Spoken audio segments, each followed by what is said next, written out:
Welcome to Mysterious Universe, Season 31, Episode 21. Coming up on this show, we've got deadly encounters with the nuclear birds, the oceanic Mercury miners, and the shape-shifting Peruvian Yoda. I'm your host, Benjamin Grundy. Joining me is Aaron Wright. I'm going to make an assumption here. Is this a carry-on from, is it the David Abrams story? Yes. Is this the guy that somehow witnessed some, shamanic guide actually transform into a bird? Yeah, fascinating story. The guy was obsessed with magic and traveled the world searching for master magicians to essentially become a master magician himself. Long story short, wound it up in East Asia, eventually the Peruvian mountains, was in the Himalayas, and came across this shaman who, for some reason, took him on as an apprentice. And we told this story at the end of the last Plus show and shared some of his audio describing this experience where this shaman took him into the mountains. And the shaman was like a bird whisperer, but specifically with ravens. And I'll get into this in the Plus extension coming up, where he could make a sound and a gesture and he could summon a raven from the sky. Yeah, that's right. And David noticed that he just had this uncanny ability to perhaps even converse with the birds. But he tells this story about how they were going along this treacherous mountainous path and this little Peruvian shaman guy disappeared around a boulder.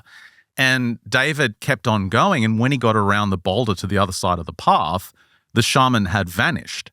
But there was a crow sitting on a boulder just a little bit further ahead. And he described how a raven. This raven took off from the boulder and was flying straight at him. And David said he put up his hands as if to protect himself because this raven was coming straight at his eyes. And he just heard this thud on the path. And the thud sounded much louder than you would expect a raven to make when they land. And when he opened his eyes, when he looked, it wasn't a raven anymore. It was Sonam, this Peruvian master, who he had now understood, shapeshifted into a raven. This is his understanding. There's nothing else that could have happened. He saw it happen, suddenly it was a raven. The next thing, it's this Peruvian shaman. So you've gone digging into his story, have you? Yeah, so he wrote a book about this experience called Becoming Animal, An Earthly Cosmology. And he talks about his experience in Peru with this guy and how this shaman, again, took him on as an apprentice of sorts and started, after this experience, it's weird because they didn't speak of it. It's like they both had this understanding that, you just saw something amazing, but they didn't speak of it. But after this shaman started to give him training. And it's the training I wanted to talk about on this show because I was intrigued about the specifics of how... Did you want to do it yourself? Is that why? Not really. I'm just interested in... I love these stories of the master and the apprentice. There's something very Star Wars about it as well. And he really is like a Yoda character. Like he sits him down on a rock and gets him to stare at this point in the horizon for 3 days or something. It's crazy. And he noticed that he started to do these concentration exercises where he was doing that, focusing on this specific point, in a boulder. And then the shaman would be like, okay, now move your point of attention, your point of focus inside the boulder. Oh, that's cool. And so he had to move his consciousness inside the boulder. And as we'll find out later on, this progresses very steadily until he gives him the task of, all right, now I want you to focus on these ravens. And what happens is mind-blowing. It is really wild. I'd imagine so. So it's not really shape-shifting, is it? But it's rather just somehow implanting your consciousness into a different perspective? I'll get into the details. Okay. Think Avatar. It's a little bit like Avatar. Okay. All right, so you can control them. Kind of, yeah. Okay. All right. Well, we've got that coming up later in the show. Well, we're going to jump into, of all things, I know it's a bit of a classic, but we're going to go into UFOs. And of course, you only recently, Ben, were showing me this video of a friend of yours that got in contact and had said that they're a politician and their staffer had seen, for whatever reason, had a feeling to go outside at 3 o'clock in the morning and in Gympie. In Gympie. So, less than 50 kilometers from where we are here, and go out and saw, 2 or 3 lights that were kind of hovering around? A bunch of lights. So, I mean, for us and you listening to Mysterious Universe, you're probably like, oh, well, so what, a couple of lights in the sky. But it really did kind of reinvigorate me in regards to this because there is, without a doubt, something going on. It's a very heated topic right now. And perhaps there's a political play going on here as well. And that will all become apparent when we go into this. Political play? Yeah, it seems to transcend political parties, so don't worry about that. We're not going into that side of things. But what it comes down to... What's the political play with a woman seeing UFOs in Gympie? Not that, the UFO phenomenon itself and what's going on in the background with the UFO phenomenon. So today, we're going to be looking at some possible angles of what the UFO phenomenon is, because for the most part, let's think about it. If you talk about UFOs to practically anyone that's outside of this field, immediately, what does a person think a UFO is? An aircraft, but some kind of alien spacecraft. Yes, that was the pivotal word there, is alien, extraterrestrial. Unfortunately, UFOs are so strongly connected with extraterrestrials, but that's fine. That's because it's the best explanation. Well, the most logical and the most succinct and the correct one. It may not be. Not in every case. Not in every case, but it may not be. Some of them may be that, but there may be something else going on here. So I wanted to dig a little bit deeper, and funnily enough, I was working with one of our researchers, Marcus, who's just done this great write-up of where he's comparing the possibilities that it's not all extraterrestrials, it's something else. And of course, I started digging a little bit deeper, and I came across the excellent work of Michael Schratt. Yeah, former guest on the show. Brilliant guy. When we last spoke to Michael, really brilliant guy. When we last spoke to him, that was back in 2011, I believe, like a long time ago. But if you're not familiar with the show from that far back, something very strange happened that night where we'd been researching. This is a long time ago when our studio was inside my home. Obviously, we didn't have, VPNs and all that kind of stuff. We were just freely researching these aircraft, these experimental military aircraft. We spent all day getting ready for our interview with Michael. And then that particular evening, I had a really strange UFO experience of where a friend of mine was standing at the back of my house. He saw a strange light in the distance. He called me outside. I came out and we were looking at it for ages, and the damn thing flew over the house. And it was triangular shaped, making a really weird noise. Yeah, after an entire day. Of Googling classified aircraft programs. And then all of a sudden that happened. But the strangeness of it as well, of, my friend being there to go and look outside, and then you just left the house and I'm calling you. And I'm like, so you have to get back. I'm halfway home and I get this frantic phone call. Get your ass back here. I can't believe what's in the sky. You're never going to believe it. So of course I drive back. It's totally gone. There's nothing there. Missed everything. Yeah, I remember the sound that this thing made, but I kid you not, it was triangular shaped. I'm sure of it. And I'm sure of the fact that it was blacker than black. It was low frequency? It was low frequency. The sound rumbled in my chest, and this noise that it made, it was a kind of noise. And it was moving slow enough for you to watch it for 5 minutes. It honestly was on. Like, I don't think that I'm anything special. I'm not saying that. But the fact that you and I both had spent all day looking up every classified possible aircraft you can imagine, this thing was making itself known as it flew over. Did you hear a voice in your head say, "You're the chosen one"? No, nothing like that. No, telling me to meet Bigfoot at 3 a.m. in an abandoned park somewhere. Go out into the woods tomorrow at 3 a.m. Yeah, exactly. Nothing like that happened. But it certainly made me go, hang on a second. There could be more going on here, obviously. Well, it made me wonder, because we were searching all those classified aircraft programs and looking up, the code names. They were all given to us by this man, Michael Schratt, on the screen. So I wonder if it wasn't us that was being monitored. It's Michael Schratt that's being monitored, because he is actually digging up some really tangible, real information on these classified projects. Absolutely. He is a really good researcher. He is not just, and some of this stuff, yes, he is just quoting stories that have come from other people claiming to have certain sources. But for the most part, the stuff that I see him do is that he pulls up his own research, and he does it exceptionally well. He does uncover stuff. And what it all comes back down to is it's even more unsettling than I thought. Because the big thing I've always thought about with UFOs, right, is that if they're not extraterrestrial, and maybe originally they have been, but like the big thing that comes up commonly with this is that they're reverse engineered craft. This is where we go with Roswell so often. I think Aztec, New Mexico is the other site where there's allegations that these craft were reverse engineered. And then the craft that we see and the ones that crash are usually test subjects of whatever we're reverse engineering, because we don't entirely understand it. Well, in regards to the information I'm going to give you today, we do understand it. We've understood it for a very, very long time. In fact, since 1936, with a crash that originated in Germany. Or I shouldn't say originated, ended in Germany. The Italian one? There is an Italian Roswell as well. And that goes back a little bit further. And there is some belief that the Nazis or the Nazi party and the Italians were working together on these dual crash craft. And that information through Operation Paperclip and God knows, who knows what other means came through. but apparently the British are also involved. So today, why don't we talk about much of the UFOs that we see and the stories that we hear?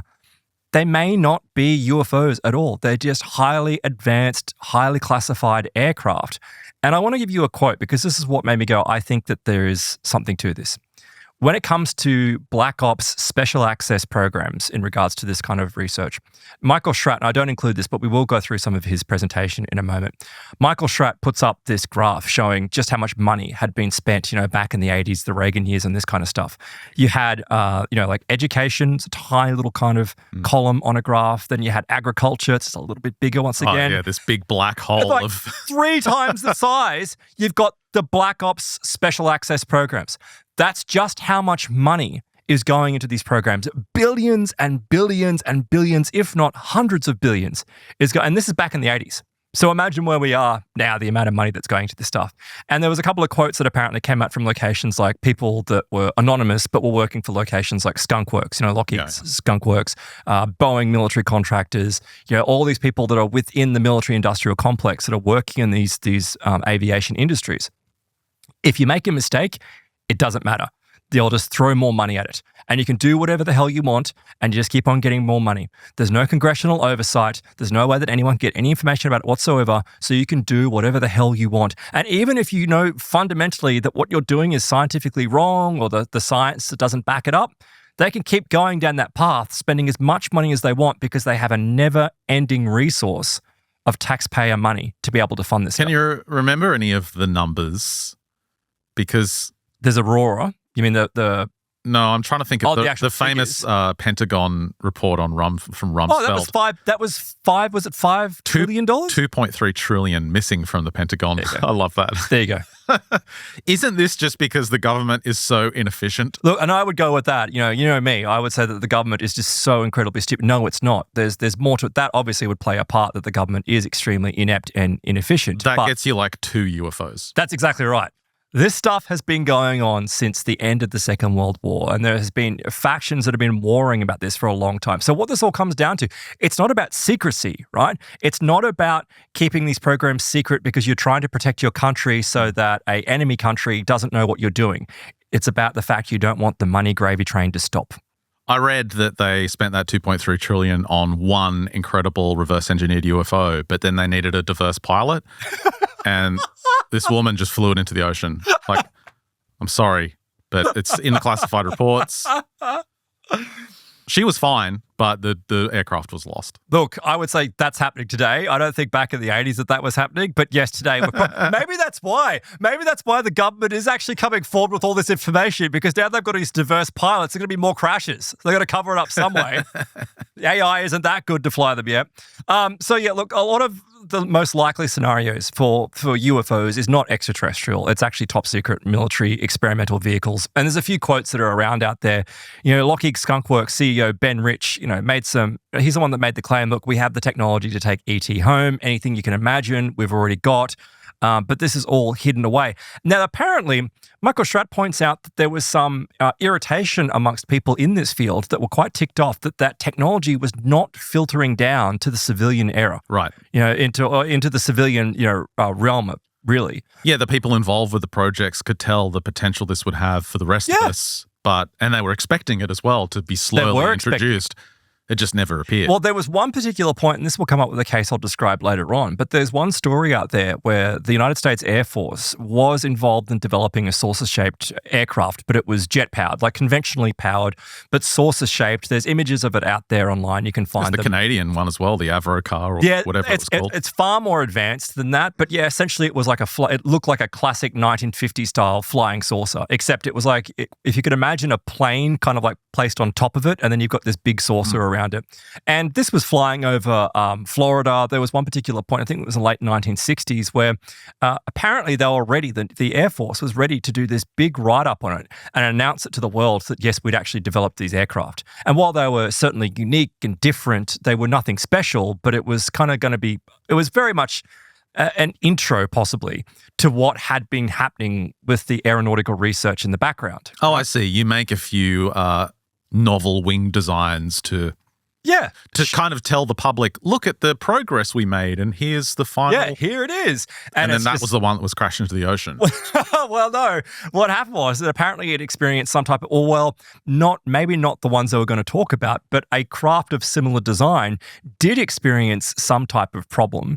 It had to fly down to a much lower altitude where it was witnessed clipping treetops, and it almost crashed. It actually managed to land. Well, just think of the conventional aircraft that have gone down in flames from test pilots, since the 1940s onwards. Yeah. It's not a regular occurrence, but it happens. I mean, it happens with almost every craft will have some kind of crash, right? As much as it's like going through this stuff as well, I was seeing that there are these links where you don't make these direct connections, but when you start reading stories, you find that there's links between these stories. So one example is, and I'll get to it in a moment, but that was when that craft, whatever it was, which was allegedly extraterrestrial, was recovered from the Black Forest in 1936 by the Nazis. Like some type of craft, extraterrestrial craft, is alleged to have come down in the Black Forest, 1936.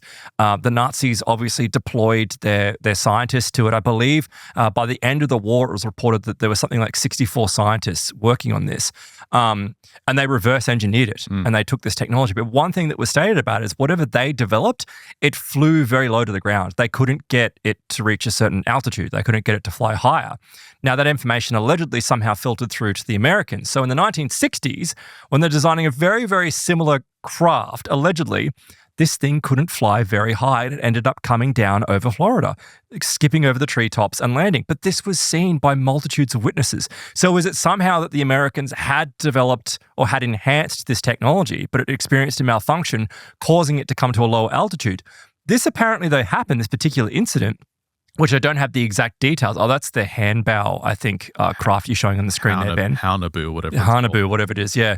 But I mean, if you want to believe that the Nazis were making flying discs, then yeah, I don't think that's true, by the way. But yeah, that means the Americans would have it. I mean, yeah, absolutely. They would get it from paperclip and whatever else was associated with that. Well, when this incident happened in Florida, the very next day, they were going to run the story about the circular-shaped craft that the United States Air Force had been developing. It was going to be put into all the major publications. It was going to be an announcement of what they were doing.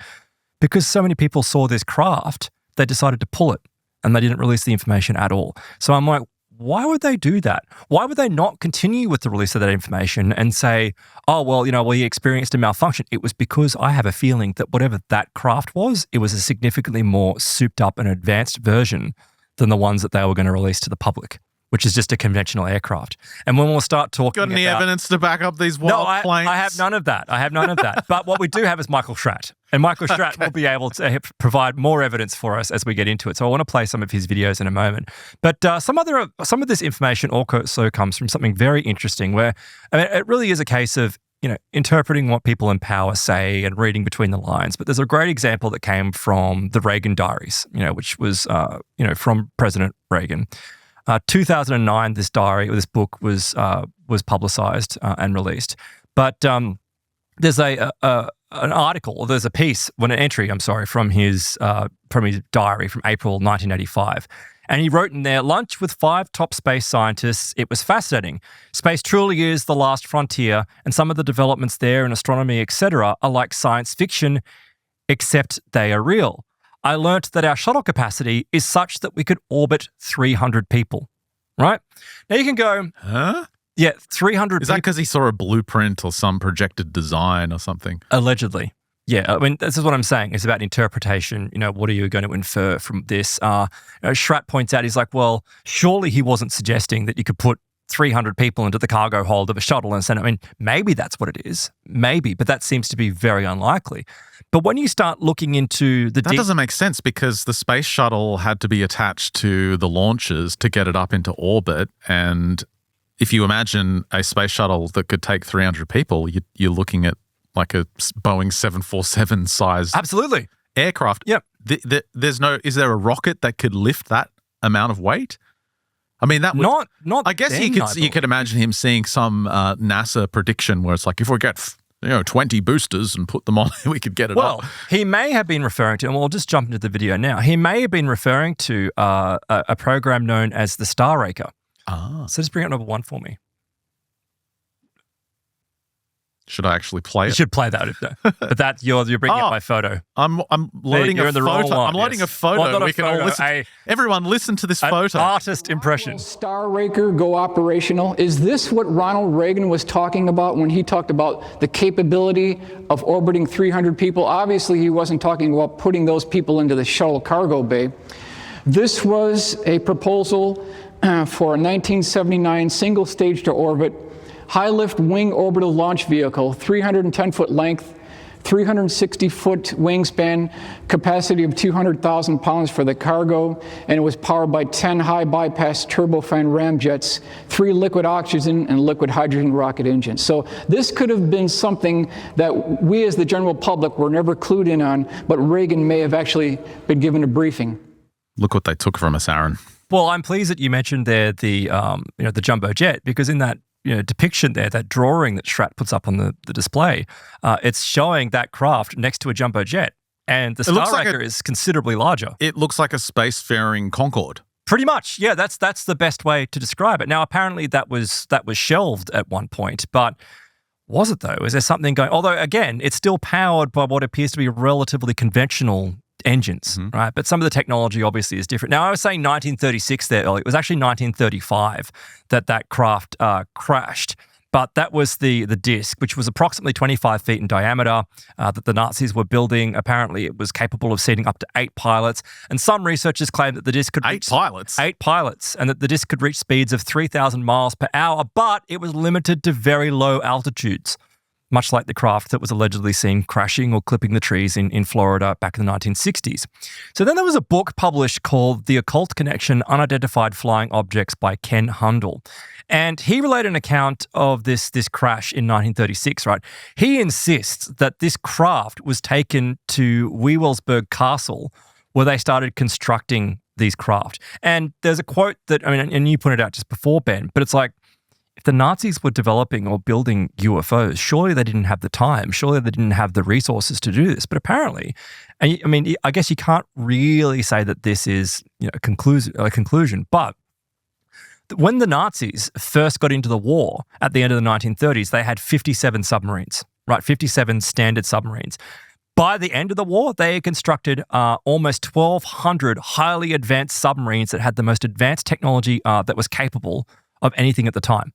So if the Nazis can go from having just 50 or so standard submarines at the beginning of the war, and then 1,200 of these extremely advanced craft by the end, there's maybe something to the idea that the Nazis were reverse engineering some type of craft. They were taking this technology. But look, there's war files apparently from both the British and the United States that contain several surprising reports suggesting that the Nazis, or the Allies, were fighting flying apparatuses that were deployed by the Nazis. Now, some of these pilots, of course, unofficial sources, claim that they resembled British military helmets. Helmets, like they were like flying helmets. And they were engaged during bombing missions over German airspace. So I'm like... When you say engaged? They were basically defending the airspace. So Allied aircraft were being fired on by flying helmets. By flying helmets, British flying helmets, like British-style flying helmets. Now, many accounts mentions pilots opening fire on these strange objects without causing any damage whatsoever.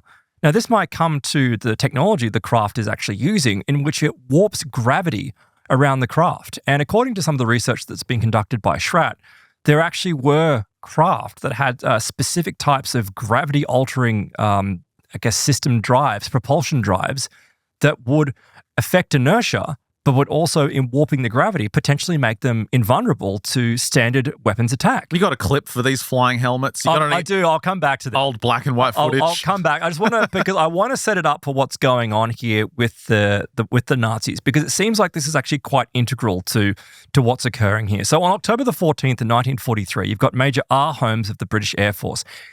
So we have a name, right? We have a name. He reported seeing several bright big discs during a mission over Germany. Like other pilots, he fired upon these discs, but the rounds had absolutely no effect whatsoever. So then you've got the Lombardy region. That was the Italian case, which was known as the Italian Roswell. This happened in 1933, Ben, and crippled wreckage was recovered by Mussolini's regime, and this was set up as a program known as Cabinet RS-33. Yeah, we learnt this from the last time we spoke about this was from the eminent Dr. Muhammad. What was his name again? The black supremacist guy? Oh, right. Nation of Islam. Yeah, right. It's a crashed baby plane. It wasn't a crashed baby plane. And there was black men on board. None of that, apparently. If you look at the Italians original, were like, what is this? If you look at the original sources, none of that is true, that it is some type of craft. Apparently, according to a book called UFO Contacts in Italy, this was written by Robert Pinotti. He said that, look, yeah, this is what's going on, is that they recovered the vehicle. Apparently, it was transported to America following the fall of Mussolini's regime. So it's like this stuff, all of this stuff is flowing into the US at the end of the Second World War. So what's happening at the end of the Second World War, 1947, right? You've got all of a sudden, you've got UFOs entering into the public space. It's because it was a smokescreen of the military-industrial complex to cover up what they're doing with their research. It makes perfect and absolute sense. It's why the military and the government, more than freely, as much as they stand off with most things, they're more than happy to give out little pieces of information to go, oh, yes, we saw a craft, or even the recent Tic Tac stuff. It's all a diversion from this huge military-industrial complex money laundering regime which is going on. It's just lining the pockets of so many people that are in elite circles that have access to this technology, that it's like there's no more fighting enemies. I mean, yeah, they were developing it to fight enemies. You're saying it's money laundering for these existing projects? That's right. Yeah, and these programs have never shut down. And a really great example of that comes out about the AX-12.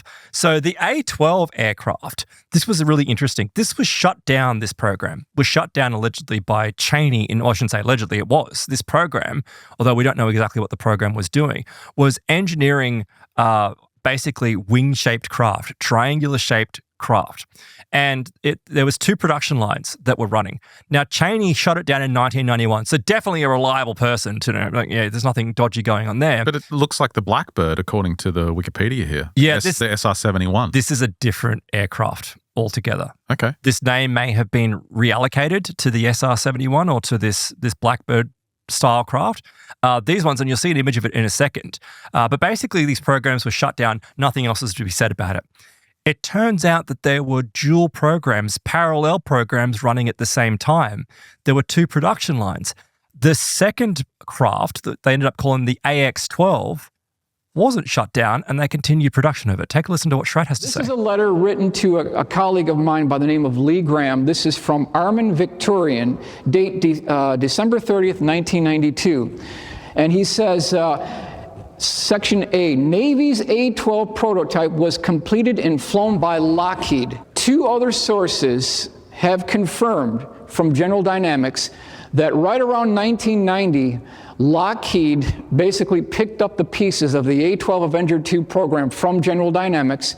They've confirmed that there were, in point of fact, 2 assembly lines running at General Dynamics. One was the Navy version, which was canceled by Dick Cheney January 7th, 1991, and there was a secret Air Force version of this aircraft.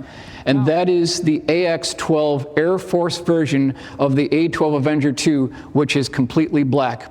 Now, it's completely black. Right? It's completely silver according to this render. Yeah, right. But you mean black as in it's obvious, the funding is obfuscated. Completely, the funding is shut down. No one, but this is perfect, right?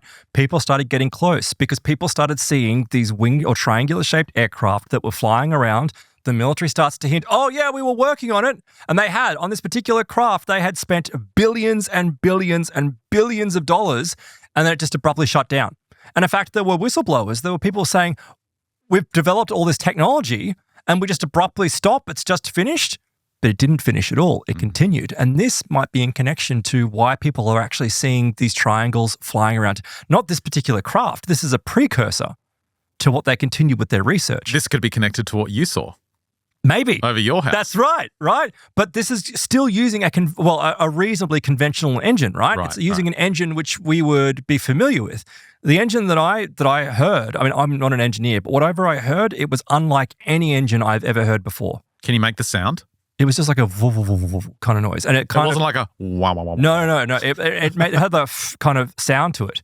But it was... and you could feel it. I could feel it. I could feel it in my chest. Like I could feel it inside me. And it was the most surreal feeling I've really ever had. But there are other craft where the research continued, but they started using different types of engines. And this is where you've got Snowbird, right? So Snowbird popped up. Apparently, even Ben Rich had set off record that, look, I can't talk about Snowbird because if I do, it's potentially going to put me in a whole heap of danger.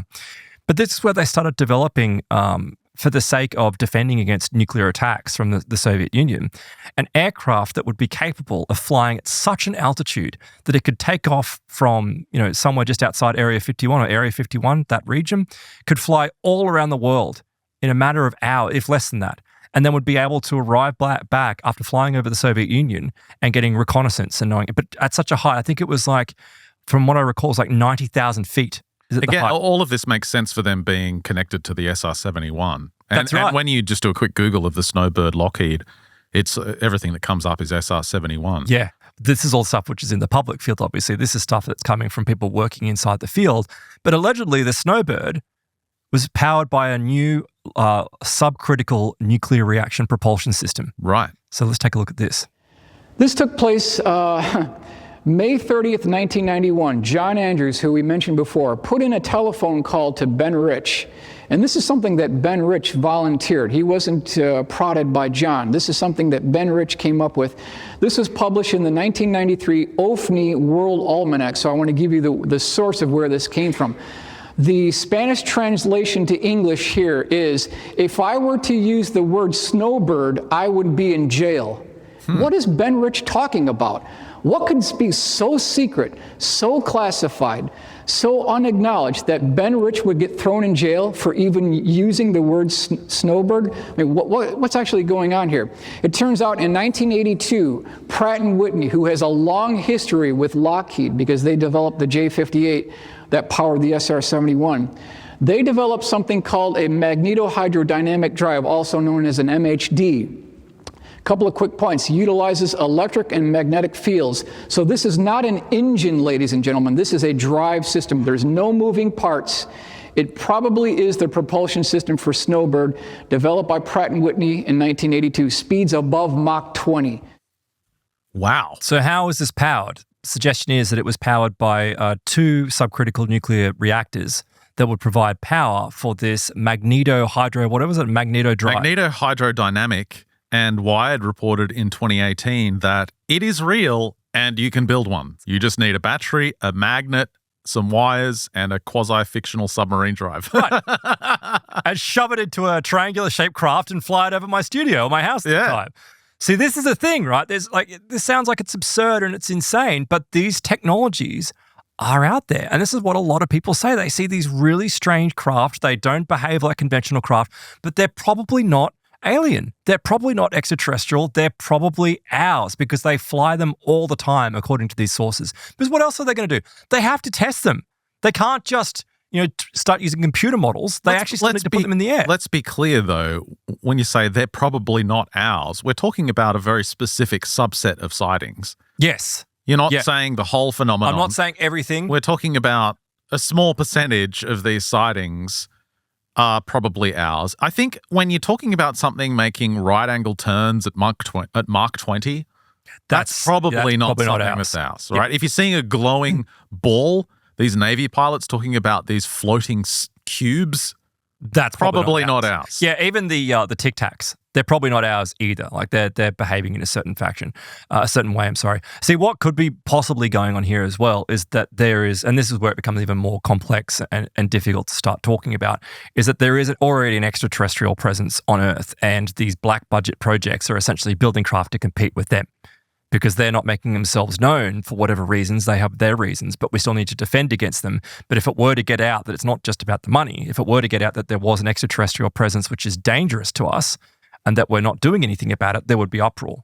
Well, then you wouldn't need to have all this black funding.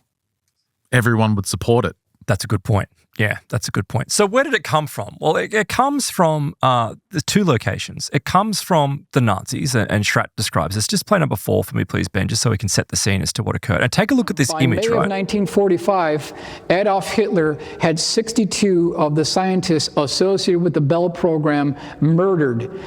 These were brought up in the trials after Nazi criminal war crimes were brought to public. And so they talked about these 62 scientists being murdered associated with the Bell program. My question is, did SS General Hans Kammler, who was involved in the Bell program, did he cut a deal with the Americans? Did he have his record expunged of any crimes in exchange for technology? That's something we definitely want to keep in mind. I don't think you have to keep it in mind. My personal opinion is that is extremely likely. That is extremely likely. You know that there was Operation Paperclip. We know that the Soviets and the Americans were fighting each other to get hold of scientists and high-level Nazi officials so that they could get their knowledge and bring it over because they were fighting each other. So if they had been developing, if the Nazis had been developing these bells, and the bell, I mean... Die Glock. It looks like a bell. Like, that's why it's described as the bell, because it has apparently down the bottom some type of fluid mercury-based engine that creates an anti-gravitic field which allowed this thing to fly. Now, what does this thing look like? It looks like the Kecksburg craft that came down in Pennsylvania. Does it? In 1965. Does it really? It looks almost identical to it. And I've got some details here for you. So you can go and look this up. And in fact, I'll link right now. I'll link to an old Unsolved Mysteries program, I think it was, describing this crash. This happened on December the 9th in 1965 in Kecksburg, Pennsylvania. Witnesses described it as having blue lights on it as it came down. There were farmers that apparently were paid off. So later on, when people, like newspaper reporters and radio reporters, wanted to interview the farmer where this craft came down, he said, I don't want anything to do about it. I don't want to talk about it. This apparently divided the town, but to some of these reports, some of these people reporting it, and I shouldn't say some, many of these people reporting it, it looked almost identical to this Nazi bell. None of them had seen a Nazi bell, but down to it having hieroglyphics on the side of it, on the bottom. What are we looking at here? This is some kind of... This is a representation. Monument in the area. Yeah. Just kind of looks a cross between a UFO and a giant turd, to be honest. Well, it does, yes. It looks Why'd they make it brown? Because it was copper-coloured, apparently. Oh. It was like this copper-coloured kind of... Some people said it looked like a chocolate drop, like a Hershey's chocolate drop, right, as it came down. You've got John Murphy, right, who was a local radio reporter. He actually went out and spoke to witnesses who saw this thing. You've got local eyewitness, just Sally and her son. And the strange thing that comes up with that is that they were like, yeah, we saw it flying overhead. It was flying in a vertical upright position. It suddenly flipped over. It came down. It crashed into the ground. The military showed up. There was a bunch of... The whole area was cordoned off. Some of the eyewitnesses that were initially on the scene said that these very, curt-looking, clean-cut guys clearly military, showed up and were like, you've got to get out of here Did right they hear, now. Achtung? No, nothing like that. Because this is 1965, right? This was them testing a recreation potentially of the Bell craft that was being tested by the Americans, and it came down in Pennsylvania. Now, with this radio reporter, apparently the day that he was about to do a presentation on the radio, he gets a phone call from Sally saying, everything I told you was wrong. I was completely wrong. I must have seen nothing. I don't know what I saw. Weird. Don't talk about it. Years later, a bunch of people have come forward and said they were threatened by the military not to describe this. Makes sense. And yet the military has turned around and said, we never had the military there. We never had them. Of course. I mean, but that's the case with any UFO sighting. Of course it is.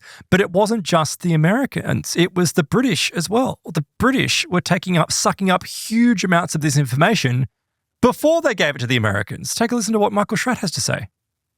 By the 1960s, they had accumulated so much information regarding what was done after World War II, when British intelligence was basically sucking up every shred of evidence recovered from the Nazis regarding radar cross-section development. That report was put in something called the Dawson Report, and then during an unknown date within the 60s, that report was brought over to Washington, D.C. and given to the defense contractors, probably Lockheed. The same information, the same usual suspects. It's pretty abundantly clear what's happened. And it actually makes sense. And this is the thing about it. You can go, oh, this is all conspiracy theories and oh, this is all conjecture. But it's like, no, it actually makes sense. It makes absolute sense. There have been multitudes of witnesses all across the US who have seen this stuff. We know that Area 51 has been there for a long time. It was always, oh, no. There's no secret base. There's no Area 51. Yeah, there is. We know that now. It's official. Eventually everything comes out. Like, ultimately it does come out. It just trickles out. But I think even right now, we're being steered in a direction because some of this information is coming out.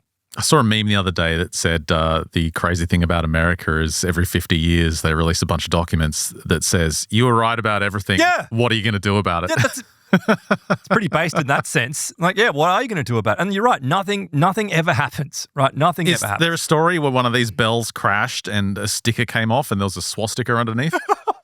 Like an American flag came off and there was a swastika. Maybe. Actually, that's probably a good point. No, I think from what I understand is that, you heard there before that allegedly Hitler killed off 63 scientists that were on these programs.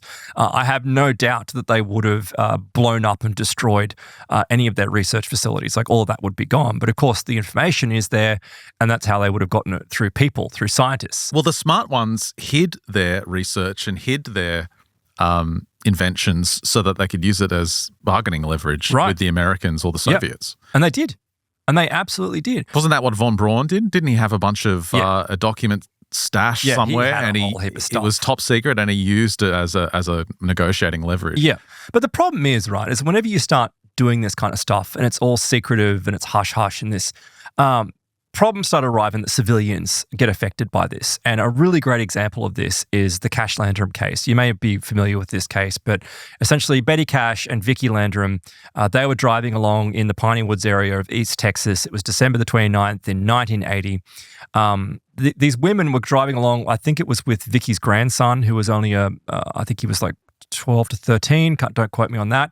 But they're driving along. It was only I think it was like 30 miles from Houston Airport or something, but it was still a relatively remote location where they were in the dark woods.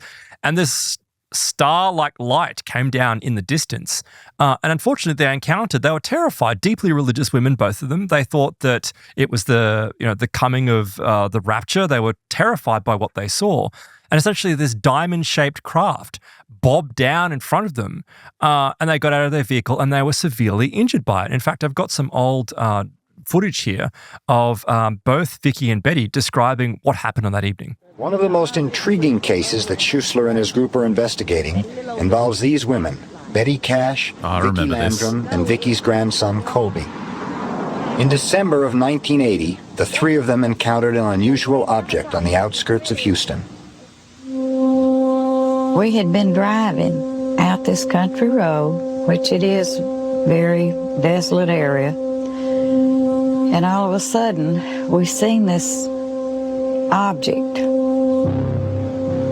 So I didn't know whether to stop, to back up, keep going, or what. So we just kept driving. We thought, well, maybe it's an air balloon or something, weather balloon or something. But the closer we got, we could tell that either it was going to be us or it, because it kept getting lower and getting hotter. I kept screaming for Betty to get back in the car. So finally she come to get back in the car, and when she caught a hold of that handle, it burned her ring into her finger. That car was that hot. They all had stomach aches, they all had diarrhea, they all vomited, they were all burned, they all developed sores later. They all lost some hair. Mrs. Cash, most of her hair, Mrs. Landrum less, and the boy even less. But in each case, something happened that is typical of radiation exposure.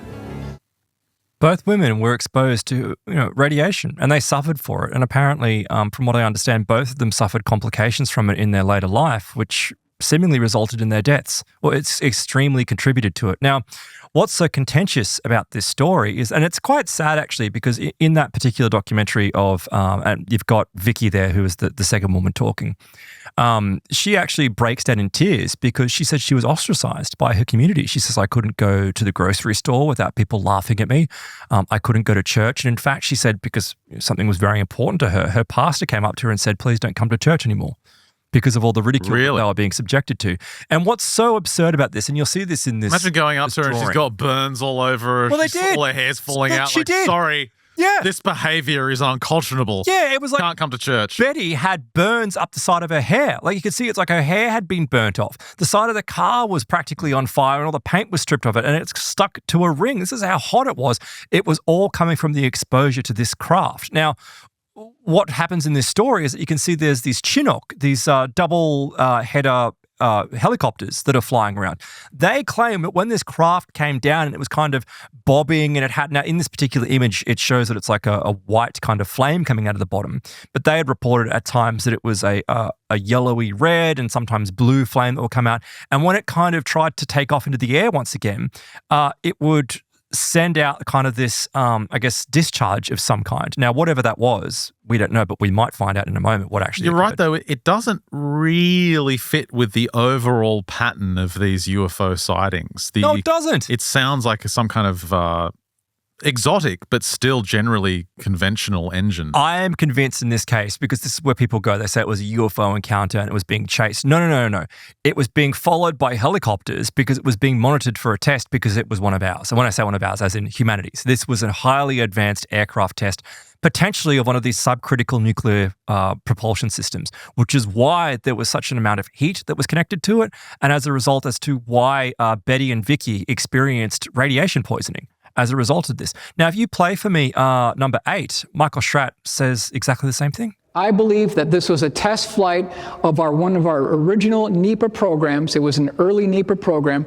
There was a hull breach within that subcritical reactor that started spewing out fissionable material, and that's how Betty Cash and Vicki Landrum died from the effects of radiation poisoning regarding this. So it's important that we hold our government liable for essentially the murder of these two individuals. This case was actually never heard of in court. It was thrown out of court due to lack of evidence. And of course, how do you apart from the fact that you've got radiation poisoning and burns that are consistent with that, how do you prove this? Now, the military, though, multitudes of eyewitnesses that were not connected to Betty or Vicky saw these aircraft. They didn't see the actual aircraft, but they saw the helicopters that were flying overhead. And the military was like, no, we absolutely didn't have any Chinook helicopters out there, but they did. People saw it, and it was almost like these helicopters were trying to corral this craft to go on because obviously it was experiencing some type of malfunction. And so where does it come down? It comes down on a remote road where they don't think anyone's going to be around. It was just bad timing, unfortunately, for Betty and Vicky, that they were on this particular road at this time when the craft came down. They were exposed to it. They can't admit it.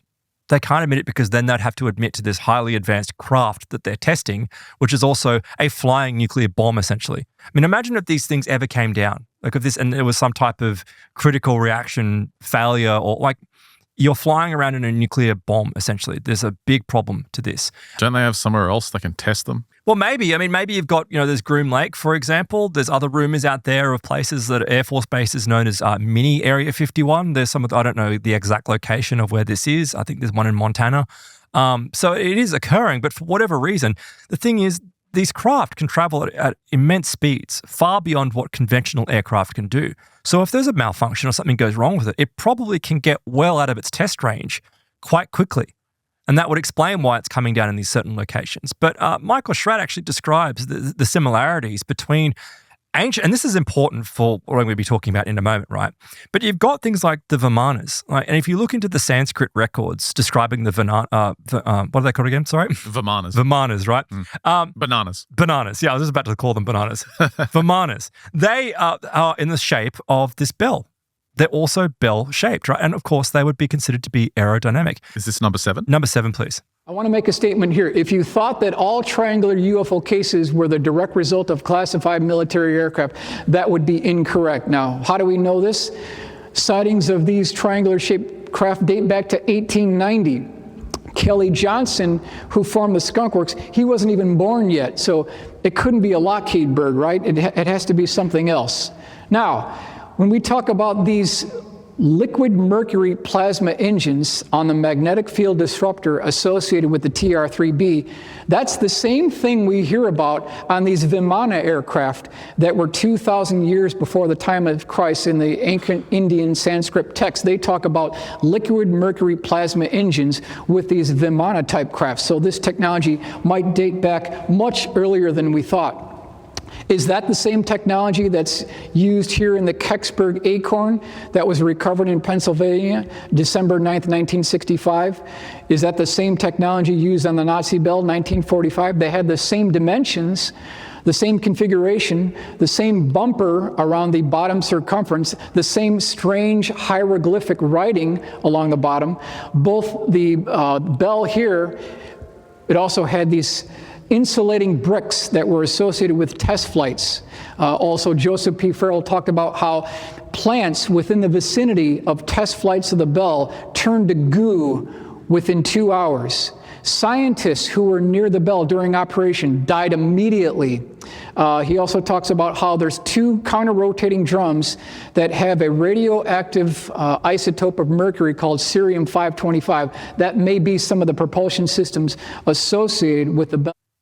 So this is a point. There's a lot to unpack there, but this is important. It's all about the mercury. It's about the mercury, right? And you hear the stories there, like people, Nazi scientists that were near the craft were killed almost instantly.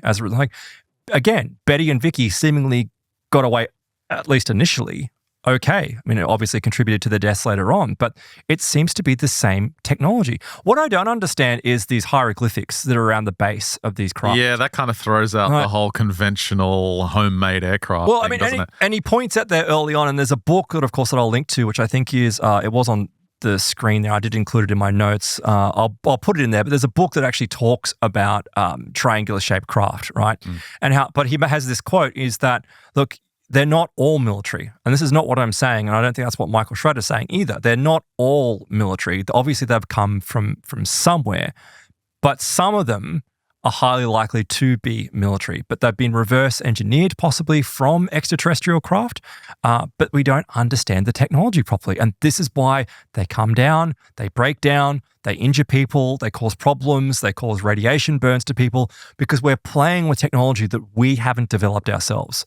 Well, I should say that didn't originate from humanity. It originated from an extraterrestrial species. Yeah, they're kind of saying 2 things at once there, though, because he references the Vimanas. So is it from crashed alien craft or is it from the Vimanas? That's a good question. Which one is it? Well, okay, so here's an interesting little detail that pops up amongst this. And I'll just see, where is it? There's some, if it comes into... Okay, it's quite absurd. I'll just see if I can find the reference. I'm up for absurd. It really is absurd, right? So there was a book that was published, and I'll just pull it up here. It was from...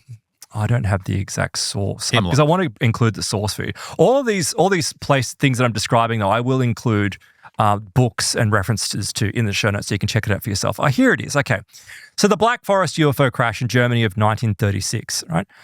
I don't know if it's 1935, 1936. It must be around that time. It doesn't matter. In 2013, unfortunately, an unnamed source would come and claim that a pair of field glasses had been retrieved from the UFO that had crashed, right? Apparently, by channeling through this item, he would declare that the items as well as the craft had come from a human species. These humans were actually from the future and were shot on sight by the Nazis. What? So I'm like, what? Okay. Sorry, what? Okay, so the claim is here. So they put on the glasses and they somehow use the glasses as for psychometry. Oh, right. To channel and to work, and it had come from German glasses. They had come from. So this is the story. You wanted absurdity. Some have suggested that all of this reverse engineering actually comes from time travelers from the future. Everything we're experiencing with extraterrestrials and these craft and everything else, it's all humanity. Cool. So from the future, and it kind of makes sense, right? Because when you look, right, you've got like disasters that show up. Well, guess what happens? When you have a peak in disasters, like Chernobyl's a really great example. Around that time, you have a peak in UFO sightings. Mm-hmm. Now, some have suggested if we were, and think about it as human beings, right? If we could travel through time, if eventually we do develop time travel, what are we going to do? Not go to the most dangerous location in history. Of course we are. We're going to go and look. We're going to watch the sinking of the Titanic. We're going to watch Chernobyl blow up. We're going to watch the fall of the Twin Towers. Like all of this stuff, which is going, you would go and you would watch that. And it will obviously maybe initially start off for scientific purposes, but eventually it would become some type of macabre tourism. So the Nazis didn't escape to Argentina, they escaped to the future. Well, I don't know what happened there, but what is being alleged here is that craft that crashed was humans from the future, which is why the Nazis were able to at least understand some of it and reverse engineer some of it, which then obviously the war happened and that technology was taken. With the Americans not really knowing where it had originated from, they took that knowledge and started reverse engineering themselves. My problem with this whole theory is you're assuming that humans in the future will be more advanced than we are today. Well, that, of course. Which is probably not going to be the case. No, but it is. Like, think about it. Humans in the future are going to be looking back at our civilization going, wow, look at all the things they built. Look at us now. Why do we live in caves? maybe if we keep on the same trajectory we're on. But if you do look, like from a technological standpoint, right, like you cannot argue that we are, no doubt, like we are far more technologically advanced now than we were 100 years ago. Like, there's no doubt about it, right? So are we going to be the same level of, the same, consistency of advancement in the next 100 years and the next 100 years and the next 100 years? Nope. Well, I mean, that's because you've just lost all faith in humanity, Ben. But, No, actually, you might not remember this from the interview with Bibu, but he claims that this is part of the Kali Yuga, in that because the spiritual nature of mankind atrophies so much, all the energy is put into the material advancement. So you do have this technical advance. You do have this surface level technological advance at the end of the Kali Yuga, but there's nothing to hold it up. Yeah. So without the moral foundations, it's all just surface level stuff, and it eventually disintegrates. You think traveling through time and watching horrible human disasters is moral? Like, it just because I'm saying your scenario relies on the idea that humans in the future, like, there will be this kind of technical, of course, continued advancement that will eventually lead to time travel. I'm saying that our civilization has peaked. There is no future technical advancents for human beings. Oh, That's it. This is it for us. We're living in the ruins of our civilization. It's all downhill from here, buddy.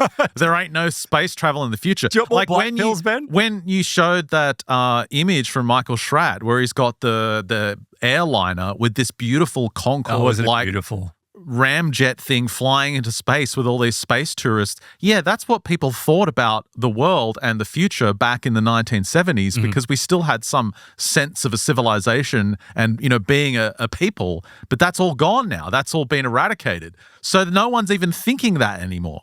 Is it because a female pilot crashed it into the sea? Yeah. They had an aircraft carrier and it just went off the edge. That's not true. That's terrible. I do not believe that. Thanks for putting that into my mouth and then going, oh, yeah, that's terrible. Thanks for setting up the joke and going, oh, that's awful. Gee. See, I would never say something. I would never tweet out anything like that. It's not something that I would do. That's so horrible, man. No, look. Wait. The glasses story? Let me just say, Daily Mail, reading glasses Hitler tried to keep secret, set to fetch £5,000 at auction. Did he try to keep it secret because he could see through time? These could be the glasses. That could be the glasses. That's potential. Look, all I'm saying is that no doubt, maybe for the next few hundred years, I think technology will continue to advance unless society does collapse from underneath us, which is also possible or highly likely. You mean inevitable? Inevitable, take your pick. But, this kind of makes sense in some way, at least from the point of view that these are not extraterrestrial. That's where I come back to the crux of my argument, is that these particular craft and these experiences are not extraterrestrial. So then we cross into the next level of technology. They were working with bells, but then this magnetic Mercury, so this Mercury technology came along. And this seems to be the next generation of engine, which for whatever craft was being utilized, it seemed to work. And this is where we come into the stories of the TR-3Bs. These are the black triangles that are powered seemingly by these nuclear engines that use this Mercury induction drive, whatever it is. Just take a listen to what we know about those craft. Edgar Fouché, the flight control system used on the TR-3B consists of variable vectored intake and thrusters on the edges and advanced multi-mode propulsion engines on each tip of the triangle.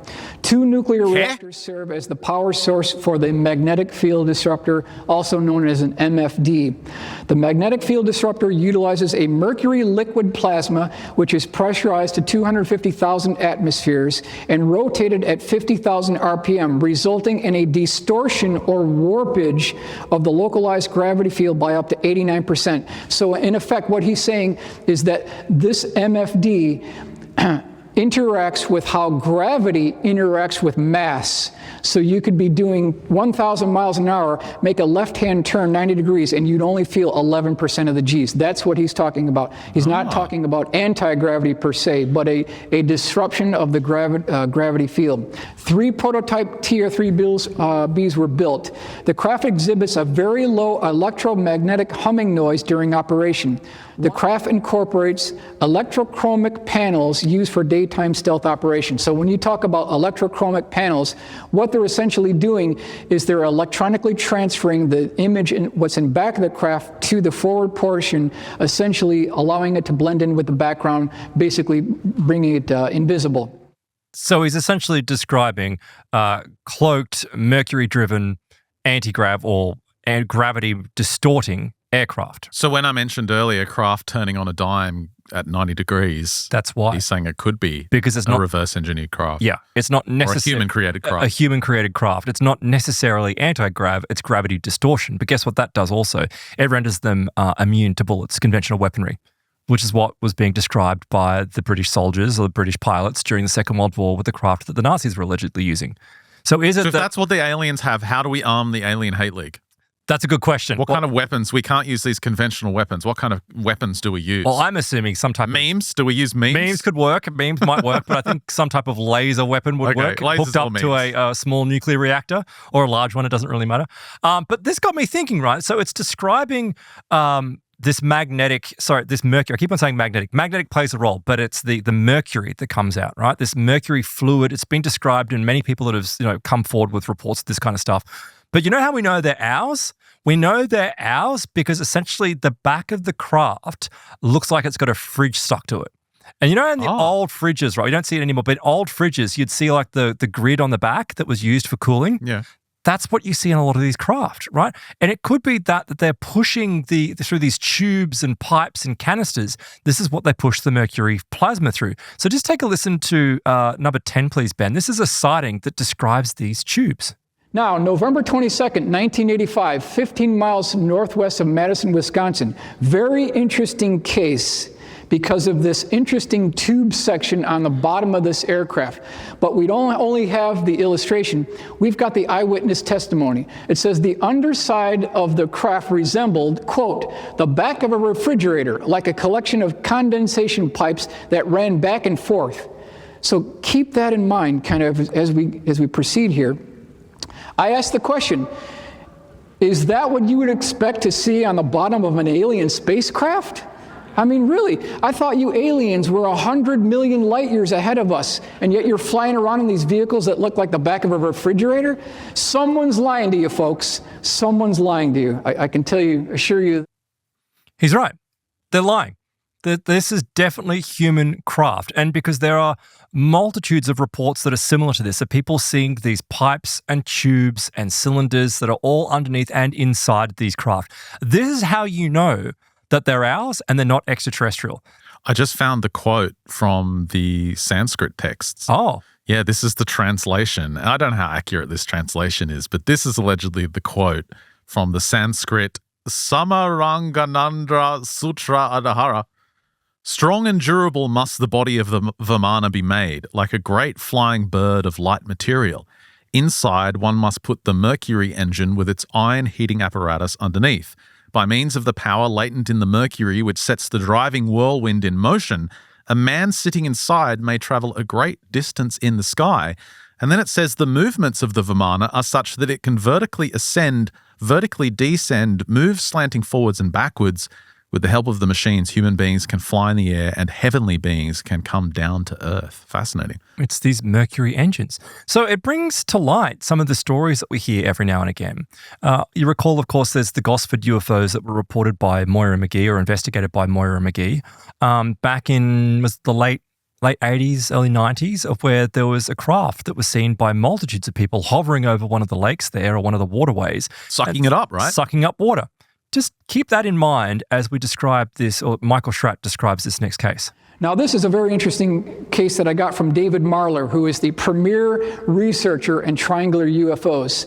We don't have a date, but we know the location was Oregon. According to this eyewitness, this particular craft was about 180 feet across, large triangular-shaped craft with these rounded corners in this location here. According to the eyewitness, this particular craft parked itself, hovered about 20 feet above the river, the Little Pudding River in Oregon, and then it started dropping down this 8 to 10 foot diameter metallic tube, went right into the river, started sucking up this water, and then he noticed that right next to this tube, water was coming out too. So the water's going up, water's coming down. And then he said there was a blue beam of light that exited off the left end of the craft. And then he said something very interesting. There was lights pulsating across the circumference here. And then there what looked like these 3 landing gear legs that popped out of the bottom, but these weren't landing gear legs. He called them overflow valves because water was shooting out of these overflow valves. And then there were 3 orange orbs that popped out of the bottom of this thing. About 2 minutes later, after this had completed whatever it was doing, he said it sounded like a washer machine. These orbs merged back into the craft. This craft slowly took off, and then when it reached about an altitude of about 1,000 feet, this thing took off like a spark off a ground. So what could this thing be doing, right? Why would it be hovering over a waterway for 2 minutes, sucking up water, but then throwing it back out? Why would it suck it up to throw it out? Sounds like it's taking something out of the water. What's in the water? What's in the river? It's harvesting mercury, right? So I found this journal entry, right? It's for 2001 in the Journal of Analytical Chemistry.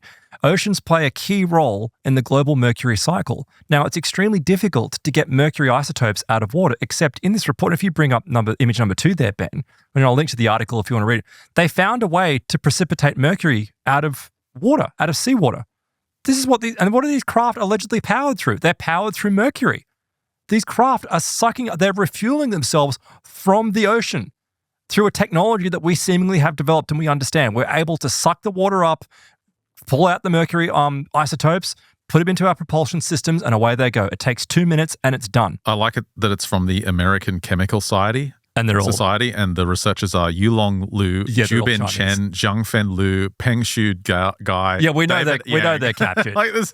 We know they're 20 captured. Chinese people working on it. It seems though that this all started, this new engine, even though these Mercury engines apparently have been around since the time of the bananas, Ben, these particular craft have been possibly reverse engineered and put into production from around the 1980s, because there's 2 more reports I want to include for you just quickly. You've got the Hudson Valley sightings of the late 1980s. Throughout the 1980s, there were triangular-shaped craft that were witnessed, but all of them, or most of them I should say, had these strange pipes, tubes, and cylinders underneath. Hudson Valley boomerang. Between 1982 and 1989, over 25,000 eyewitnesses reported a gigantic chevron or boomerang-shaped craft that hovered over cities north of New York City, about 20 minutes north of New York City. Primary eyewitnesses reported from air traffic controllers, doctors, policemen, law enforcement personnel. What they reported seeing is this boomerang-shaped craft with these tubes, pipes, and cylinders on the bottom of the vehicle, a very structured craft on the bottom. Also had multicolored flashing lights on the bottom as well. That's a very interesting thing to consider because it's been repeated over and over again. Now, March 24th, 1983, Taconic Star Parkway, New York. This is on a Thursday. Multiple eyewitnesses saw a gigantic 300 feet per side flying boomerang-shaped craft with a triangle trailing edge hover over the Taconic State Parkway. People pulled over to the side of the road, slammed on their brakes, got out of their car, looked up and saw this craft. But then they said when they saw the bottom of it, it had these transparent panels so you could see inside the structure of the craft. And eyewitnesses reported seeing tubes, pipes, cylinders, steel girder, mechanical truss tube construction like a truss bridge. That's what they reported. Cool. They're all ours. These are the signatures. Even the one that has the orange balls levitating out and sucking things up. These are the signatures of our craft, of humans' craft that have been reverse engineered. We're taking this technology, which has been in the development for 80 years, and this is what people have been seeing. So who knows where it is now? I mean, we're talking about cases here from the 1980s, the 1960s. Who knows where it is today? I don't think you can entertain this possibility without going to the idea that there's some kind of breakaway civilization. Yeah, you're right. How does you're absolutely right. American, out in the open military have this technology, even if it's highly classified? Well, you heard how that could they have been sitting on it for the good part of 60, 70 years? What was it? $2.7 trillion in missing funds? Yeah, but in every theater of war, it's been kept secret. Yeah, because it gets covered up because it's not about state enemies, right? It's about a group of people that are in the know that are siphoning this money. It comes back to money. And so you've got all these people that are connected to each other. They've got all this highly advanced technology, at least 50 years ahead of any type of technology we even have today, let alone how far ahead it would have been back in the 80s. But then you mentioned the people working on these programs were upset that they didn't see this filtering down into regular the civilian world. Because I think that... I mean, you've just got to stop and think, yes, this is exotic propulsion, but there's everything else included in that, in the terms of force fields manipulating gravity, manipulating G-forces. This has all sorts of flow-on effects. And you've got to question, well, what else did they develop from this? Surely this technology wouldn't just be kept in a bubble, only used and kept on its own for these classified aircraft. Surely there'd be other things that were developed from this. So where is it? That's a good question, to which I don't have an answer. Is it on the moon? Where is it? It could be. I mean, we do know. I've got one last case I want to play for you. This comes from, it's called the Kirby case. This happened in 1999. Linda Kirby? Not the Linda Kirby case, although I'm sure that would be fun. Just take a listen to this case, because there's elements in this that are consistent, which go all the way back to the origins, right? So the ancient bananas? No, not the ancient bananas. It goes back to when we were first developing these aircraft just after the Second World War in the 1950s and 1960s. Some of the craft that were being developed, right, essentially would piggyback another craft. So this is the way that they were being developed. You would have a craft that were like just a conventional aircraft that would take off, and you would have the unconventional aircraft piggybacked on the back so that it would look like a normal aircraft when it took off as this support kind of craft, and then the craft could go off and fly and do whatever it had to do, and then it would come back. Kind of like the Virgin Galactic setup. Kind of, pretty much like that, but it was a way of covering things up. It was a way of getting things into the air. Apparently this continued into this 1999 case. March 31st, 1999, Kirby, a very significant sighting. Colin Saunders, you can Google him, a very honest gentleman. I totally believe his case. He was with his family driving home at around 9:50 p.m. after dinner.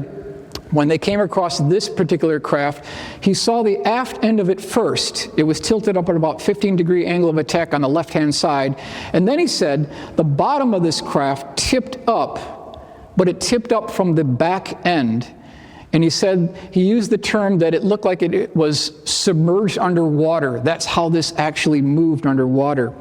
Here's the view of what it looked like from the aft end. He said it was totally silent, and then he said it had these very interesting raised box sections on the top of the craft. The exterior pictorial version of the exterior of the craft looked like a flowing liquid mercury. It was almost alive. And he said that it was his belief that these extruded sections here were part of a docking mechanism with a larger craft. So as this thing flew over, he could see the bottom of it. It also had these raised sections as well. And then as this thing flew over, you can see a forward section right here. It disappeared from view, but then way off into the far horizon, there was a much larger ship that had a red light on one side and a green light on the other side. And he said that this particular aircraft appeared to be trying to dock with that larger craft. Secret space programs, they're out there. And that's where we come back to your breakaway craft. It comes back to your breakaway civilization. So listen to the way the Kirby craft. Listen to the way that things have advanced, right? So you heard in there, one, that it was docking with a larger craft. That's what they were doing in the 60s with these craft. They had support craft. This is exactly the same thing, but this is 30 years later. But the thing that really stands out, and we've kind of on this episode followed this progression of these engines when you've gone from kind of these electric engines to these magnetic engines to these Mercury engines. This 1999, which is kind of the end of the development of this stuff before we're obviously into the new realm, which we don't even know what we are. But did you hear how he said that the Mercury, it was like a flowing mercury on the outside of the craft? That's the next level, the next iteration, the next iPhone, if you will, the next generation of these craft. And that's where we're at. So I don't know where we are today, and maybe this is why we've got the Tic Tacs that are being seen, because that's the next level. It's completely autonomous. But with a lot of these craft, they're all designed to have people on board them. They're all for transporting troops. They're all for, getting themselves into certain locations or for spying or for that kind of thing. So who knows? Sending them where? That's a really good question. So some people You don't need some stealthy Mercury-powered, time-traveling, gravity propulsion craft to land in Afghanistan. That's apparently what the TR-3B was for. The TR-3B was a troop carrier. So what are you dropping special operations Pretty much. into? Yeah. But we know that they use like those stealth helicopters and conventional aircraft. Right, but my whole point is, if there is this top secret, what you're talking about is so highly advanced. I mean, it may Cosmic as well. level. It may as well be alien. Yes. And it sounds like they would be capable of going out of our orbit and anywhere else. Mm-hmm. Then we're not really talking about a human force anymore. This is not something from our world anymore. This is something else. This is a group of human beings that are removed from our civilization. Yes. There's really nothing else to say. You're right. What's the end game? I mean, what's the end game? Is it really the case that the United States has such technological supremacy? Well, they probably don't. The United States probably doesn't. Right. So who is it then? Because there's no states anymore. It looks like there's states, right? But this whole we're talking about globalists and all this kind of crap, and everyone gets all like that's partially true in the sense that there are no states. There are people that are in the know, and there are people that are not in the know, and they are deeply controlling world governments. But it doesn't matter. And these are the people. These are the ones that have power. These are the ones that are able to siphon money from these programs. And this is the ones that are in control in the background. Whatever their plans are, I don't know. I feel like from listening to this stuff, all they're hell-bent on doing is just advancing and advancing and advancing. It's like they're so caught up in this quest for this technology that they will just keep on going. They'll follow wrong paths. They'll make mistakes. They'll stuff up, but there's always plenty of money there. There's no congressional oversight. They just keep going. And they're now so powerful in 2024. This is 1999, the last time we've kind of picked up on this. It's now 25 years later. Who knows where they are? But they are in complete control and power. And it's not about states. It's about us and them. It's about the ones that are in the know and the ones that aren't in the know. And unfortunately, even though you're listening to this, we're talking about this, I'm telling you right now, we're not in the know. And who are they? I don't know.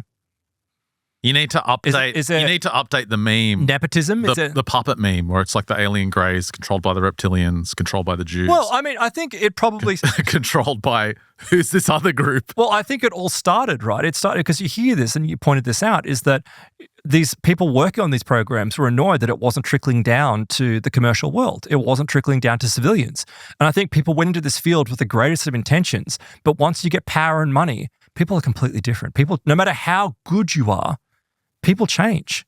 Look, I find this research intriguing, but I think it's more likely that these craft descriptions are extraterrestrial in nature. I don't think they're humans, because when we've seen some of these leaks come out surrounding the recent UFO stuff, right, that's been in Congress and the like, the general thrust of the thinking has been this needs to come out because they've been unsuccessful in understanding this technology. That the reason they can't progress is because it is so compartmentalized. Do you see how absurd that sounds?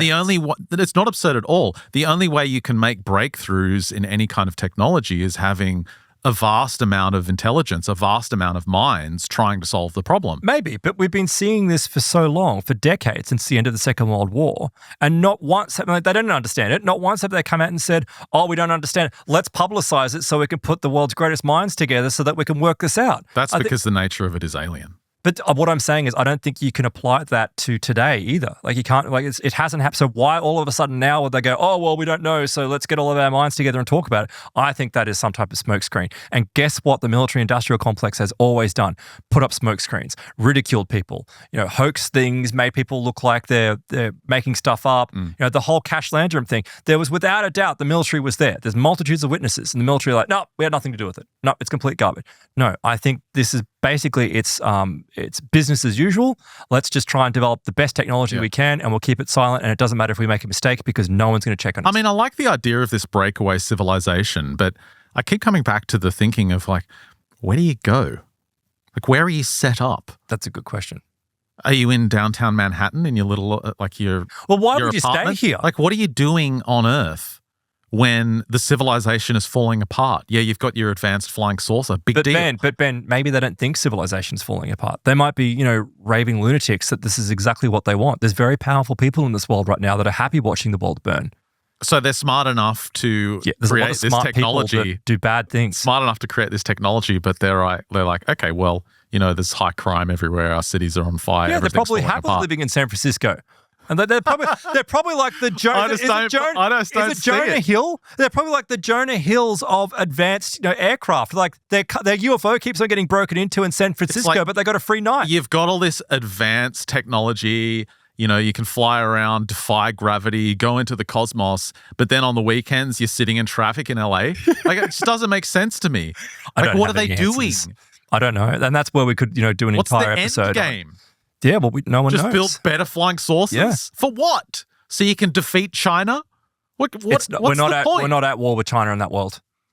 It's something else. I don't know what it is. Maybe we're at war, as I pointed out before, maybe we're at war with already an extraterrestrial species which is here on Earth. Then sign me up. Let's go. Well, which is why we have the Alien Hate League. And the Alien Hate League is not Black Ops, though. We're right out in the open. Go to our website, alienhateleague.com. That's how we stay safe, though, Ben, by keeping it right out in the open. That's how we're safe. That's a wrap for this free edition of MU. That was awesome. I really enjoyed that. Look, I'll link to that Michael Schratt video. It's from the Secret Space Program channel. Like, really, really good present. It's like an hour and a half long. Go and check it out. Go and watch it because he's really great, and it really does give you at least some understanding. If you're even skeptical about this stuff, I get it, but I think you will walk away going, there's definitely something to this. What it is, who knows, but there's definitely something to it. There's more coming up on this show, of course. Head to mysteriousuniverse.org/plus. Sign up today. You'll get access to the big Plus extensions we do every single Friday. And of course, Plus members get an exclusive show every single Tuesday as well. Coming up for our Plus members, I'm going to be talking about David Abrams' experience in the Himalayas with this strange mountain Yoda who taught him to commune with ravens. And this man, of course, demonstrated his ability to shapeshift into a raven. So we're going to find out the specifics of his training, what he went through to try and emulate this ability, and we'll discover whether he was successful or not. That's coming up in our Plus extension after the break. And of course, when you sign up for MU Max at mysteriousuniverse.org/plus, you get access to our massive back catalogue as well. And of course, Plus members get an entirely ad-free version of the show. Again, mysteriousuniverse.org/plus. Sign up today. Help support your favorite show. That's a wrap for this free edition of MU. Thanks for watching. Thanks for listening. If you're on Plus, stick around for the great stuff after the break. For everyone else, we'll catch you next week.